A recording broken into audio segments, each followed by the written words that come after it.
at, sir? Tools. You no, are. But the, shut up. Oh. The carb to the 88. Oh yeah, the Olds carb is Xander completely tore it down. I mean, it was just leaking fuel, so there wasn't really much we needed to detail. So tomorrow in the morning, when I get in, I'll throw that in the ultrasonic for a little bit, and hopefully by lunchtime, I'll have it back together.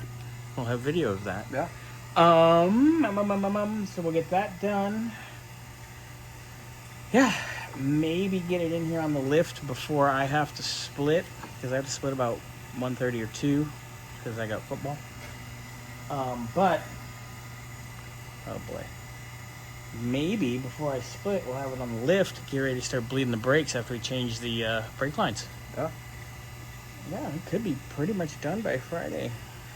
Fingers crossed. All right. Well, thank you, sir.